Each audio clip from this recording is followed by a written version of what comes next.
Hello ladies and gentlemen, my name is Easy Now, and you guys are awesome. And what would be awesome is if you're new here, hit that subscribe button and of course that like button. You help me out so much with your support. I love you all, thank you so much. Let's get into today's video.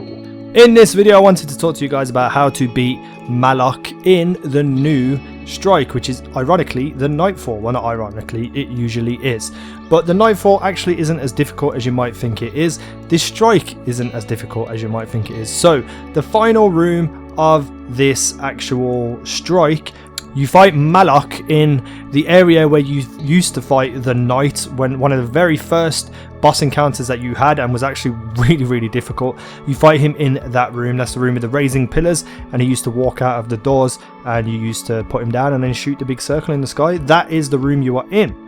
What will happen in this room is Malok will spawn blights, those big black circles around the room. Once they are up, they will make the entirety of the room have shadow touched on the floor, meaning you can't run properly, and I don't think you can jump either, but I'm not too sure about that. But all it does is slow you down and make you more of a target. So what you need to do is take out those blights. Now I think there's 4 blights throughout the entire room, and they cover a big portion of the room, so make sure you take out the ones closest to you to get rid of the shadow touched effect. And it really is quite simple. You just want to stay under this little room where you see us running backwards and forwards, and you need to look out in the bottom left for where he summons his minions, or he summons people to help him.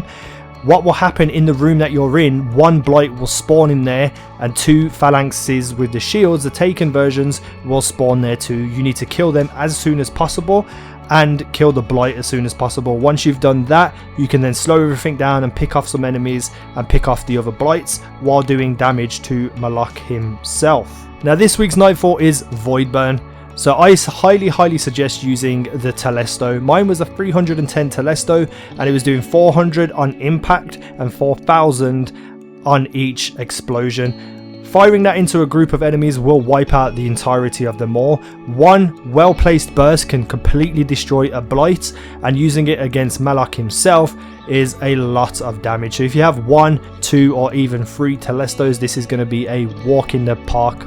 Now Malok himself has the move of spitting fire. It comes out a little bit quicker, it's a little bit more ferocious, it does a little bit more damage. So when you see him just sort of put his arms up like he's about to attack, just run away from your current area, and the fire that he fires will land on the floor where you once was, and you're away from it.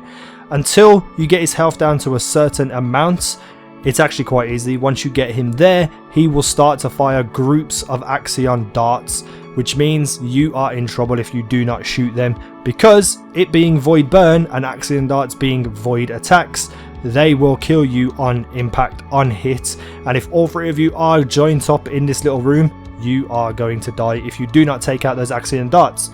But all in all, it's not as hard as you might think. So I hope this helped you guys learn the strike a little bit. I hope it helps you get through the Nightfall. Hit me up below in the comments section, tell me what you think, tell me what you got in the Nightfalls. Mine was an awful reward. You will see my live reaction probably tomorrow about that. It was awful, but anyway, hit the like button if you wish to. It helps me immensely. It takes you a second, and you are just continuing to support me, and I love you for that. Hit subscribe if you're new. I do daily Destiny content and in the future other games. Thank you for watching, and I'll see you in the next video.